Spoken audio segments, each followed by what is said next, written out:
2 years ago, right? This is a general vlog. So 2 years ago, I think January of 2020, I had talked about this article that basically said that black women need to kind of get their shit together more or less because it was like the start of 2020 before everybody's lives got ruined by the pandemic. So and like there was optimism for like better shit happening, and this was before it all came crashing down in the most egregious way. So this article from 2 years ago was like basically chiding black women for wanting to date outside their race because black women more or less didn't really have anything to offer if you weren't intelligent, skinny, or doing something with your life. Okay, what the fuck ever. So, talked about that, and it's been 2 years since I had to deal with another fucked over article by another like insane dude saying, I hate to point it out, insane black dude talking about quote unquote black women have to change. I was like, oh, okay. How this article fell into my lap? Literally, I was looking for astrology shit. The thing was like three of the most romantic astrology signs. I am an Aquarius, and I knew we weren't going to be on that list. Never did get to that article because I got sidetracked on this shit. So I'm scrolling down to try to get to the three signs that are supposed to be the most romantic, and I have to scoop back to that later. But then I went down too far. I had scrolled down way too far, and I hit the bottom of the article, and it was giving you all those clickbait ones, right? And I was just like, dude, I had scrolled up, but before it went all the way back up, I saw black women have to change. And I was like, wait, I didn't just see that, right? Am I fucking hallucinating? Was not hallucinating, clicked on it, and yes, in bold, black women have to change. I was like, okay, what the fuck did black women allegedly do this time to this motherfucker? So basically, he starts off with this weird ass anecdote about how some Russian lady went and met this Jamaican dude who didn't have money, and he was like imploring her to leave him. And basically, she didn't leave him. She endured all the racist fuckery they do in Russia, and he was like surprised there's racism in Russia. I'm like, if you had watched that thing that I had posted up that they took down off of YouTube, because again, it was a Russian propaganda news channel that they used to have on YouTube, and that was actually a good documentary. It's about black people in Russia, and like, not to side note, but there was in like the 20s and 30s, Russia was scooping up African Americans at the time because they were like, oh, we're a communist country, we don't have racism. So there's like black people who lived in Russia, who immigrated to Russia at that time.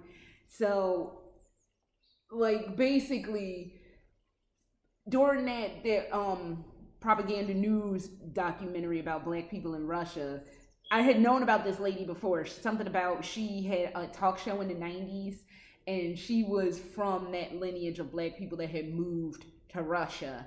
And they interviewed her again, and basically she was like, yeah, the racism here, it isn't systemic like it is in America. The racism is more like casual. Like, okay, why do we have to choose between, I guess casual racism is a lot less insidious than systemic racism, but why does either have to be a damn choice is my question. But those are questions for another vlog. I just wanted to get that out there. But yes, there's racism. It's like I told somebody on Reddit recently, racism is everywhere, but not everyone is racist. So that aside, getting back to this fool and this fucking dumbass article, right? So basically she toughed it out. She toughed out all the racism. She toughed out all the hardship of him like being poor and blah blah blah. And then he starts making good financial choices, good investments, and now they're living a comfortable existence between Thailand and Jamaica, and they're just skibbity-doo-dah around the world with their kids, and it's fine. And he was like, the problem with black women is they just want what they want more or less. You just want to be in a relationship and you're not with somebody that's compatible, but you should just deal with it. But here's the thing that had my face all scrunched the fuck up when I started this vlog. Basically, he says at the end, you need to get your shit together because for every 10 African American babies born, 6 are girls, 4 are boys. Of that 4 cohort, 1 is gay, 1 will be killed or imprisoned before he's 25 years old, 1 will be a mama's boy desperately clinging to mom or express preference for white women. That only leaves you with 1. And quote, you only have 1 left to work with, ladies. You better get it together. Fuck this dude and whatever self-righteous assholery is crammed into his dumb asshole. It's like, he did have some good advice. He was like, you shouldn't be with somebody just to be in a relationship. And I will totally agree with that logic. You should not be in a relationship just to be in a relationship. You should be in a relationship because you genuinely like that person. You like what they're talking. You like what they're putting down. And I'm not talking about sexually. You just like hanging out with that person. You're like, oh, you're pretty fucking awesome. Let's hang out. Let's do that and be like that. He's also like, you should have compassion and like all this other dumb shit. It's like, okay, here is my fucking problem with all these articles just basically telling black women that they fucking suck and you're not worthy of relationships because you all have an attitude problem. And it's just like, first of all, stop fucking generalizing every damn black woman that you goddamn see and saying that we all have a fucking attitude problem. I have an attitude problem now because this article done pissed me off. But I am married. So, and I'm sure well, you're married and you're married to a white guy. First of all, he's white-ish because he's half Cuban. But independent of that, if a woman has an attitude, I don't give a shit what fucking ethnicity, nationality, I don't give a shit what has happened to her in her life that probably made her get hardened.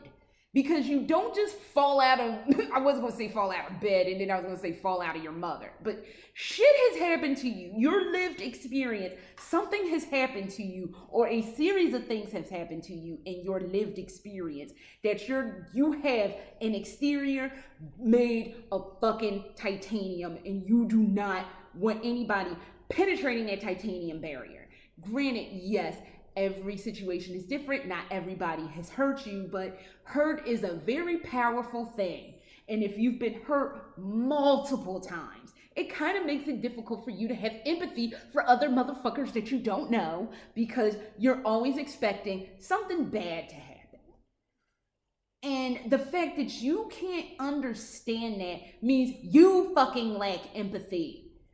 So, and you want to be all self-fucking righteous and be like, oh, well, black women, you just suck and you're all attitudey and you don't want to wait for the good thing. Somebody doesn't want to wait for the good thing. They don't have to wait for the good thing. Granted, I am truly a very exceedingly patient woman. Just ask my husband. I have the patience of a fucking saint. But at the same token, I don't know. I kind of look at the world a little differently than most people look at it. I kind of look at the world like not every situation is the same situation. Not everybody is the same person. Not everybody has this weird, creepy, fucked up agenda going on in their head. Well, everybody does have a weird, creepy, fucked up agenda. But it depends on the level of fucked up. Fucked up is a spectrum. There's mildly fucked up and then there's like, whoa, fucked up. As long as you're not in that whoa category of fucked up, that's fine. I expect people to be kind of like on the spectrum of fucked up. But do I treat every situation and every person that I meet the same? No. Basically with me, I'm like a wait and see kind of person. Like we'll see what it's talking, we'll see what you're about, and if it's cool. If it's not cool, it was nice to meet you. I'm going to dip. So I don't know, but it's just, oh my god. I hate articles like this. I hate articles like this because it paints this brush that all black women are just these like monsters. And it's like, you do understand that we get this from every fucking body, right? That we're always like, oh, you're gonna have an attitude because you're black. And Lord forbid you are on like colorism because it's like, well, I want to go with the yellow bone because they're more docile, basically. It's basically men trying to justify their gross ass reasons for trying to find their mommy / whore that they can have. And it's just like, people are all different. Everybody is on this journey, on this fucked up blue ass ball. And I don't know what the fuck to tell you. If a woman has an attitude, you don't have to, nobody's sticking a gun to your fucking back making you be with her. And if she has an attitude, what has she gone through in her life that you're not willing to deal with? Which that's fine, you don't have to deal with it. But to sit there and say that you all need to get your shit together, bitch, you need to get your shit together and stop being a judgmental creep. I hate articles like this because it paints everyone with the same fucking brush. And this is the same kind of motherfucker who, if he saw me with my husband, would probably have an attitude like, why is she with him? Because that's the other thing that nobody wants to talk about, that I am going to talk about. When a black woman finally goes and does what she goes with, whatever person that she needs to go with that is outside her race, black men look at her like, well, why are you with him? Is it some kind of race play situation? Mad that I ain't want you? Mad much? And if you're not, I don't give a shit because I didn't ask you to stick your dumb fucking nose into my situation. Oh my God, I can't. I hate articles like this. They do such a disservice. And it's under that, well, you need to get your shit together tone. And it's not helpful. And it's like, you are not saying anything that's fucking helpful to anybody. Yeah, I mean, granted, you were like, you should be with somebody who likes you. You should be patient and kind. But pretty much, you still fucking suck. You're not going to change. So this is what happens because you deserve to be alone. You don't deserve happiness. Because that's what the underlying tone here is. Because of your attitude issues, you deserve to be alone. No one deserves to be alone, especially if you don't want to be. But honestly, I will agree with him in so much as you should not be in a relationship to be in a relationship. If your relationships have had some kind of fundamental flaw, my suggestion is if you're not able or willing to go to counseling, you have to sit and have serious, hard, harsh conversations with yourself and figure out what fucking went wrong here. Because that's what I did. That's what I had to do for myself. And at the time, I didn't have money for and health insurance for a fucking therapist. So I had to sit after literally right before I met my husband. I was like, I had just not broken up, but are you coming up, Turkey? Come on. Yeah, this is what I was telling you. Come on. I know. No licks. But I had to sit and have this conversation. I had just gotten my heart broken and I was sad. And I was just like, I had given myself a couple of weeks to kind of like grieve it out. And I grieved it out. And I was just like, okay, so what the fuck are we going to do? How about this? We just get back on that horse and we'll date. And we'll date not for any other reason other than just to go on dates and to see what it is that I humanly possibly want out of a relationship. And that's what I did. Oh, Lord. She's looking at these pigeons flying around outside. But can you get your tushy off the screen? Thank you. No, Raven, come here, Raven Pepper. Sorry, I just did, her butt was all in the screen. I wasn't a fan. So, oh my God. So basically, I had decided, no, do not lick my mouth, please. Do not lick my mouth. I have suffered enough. So basically, I had to I had to sit and have this long conversation about what I wanted in a relationship and just promise myself I would date to date and I wouldn't try to look for the one. And that fool popped up like I think literally 2 weeks later, and we went on our date on February 19th, 2008. So fuck this dude in this dumbass article and stop telling black women that there's something wrong with them. If somebody has an attitude problem or somebody has a titanium shell around them, why don't you have the compassion to sit and find out what the fuck happened to her in her life that made her build this titanium exterior and show her compassion your damn self? Why is it that it's on the onus of all women to try to soften up the guy? Like every rom-com you see or some shit, it's always the woman that has to try to break through the exterior of the guy. No guy ever tries to break through the exterior of a woman who's been extremely hurt throughout her dating life. No one wants to take no, it's the onus is on you to be the fucking woman. And it's like having compassion and care for somebody is not being the woman. It's being fucking human. Oh my God.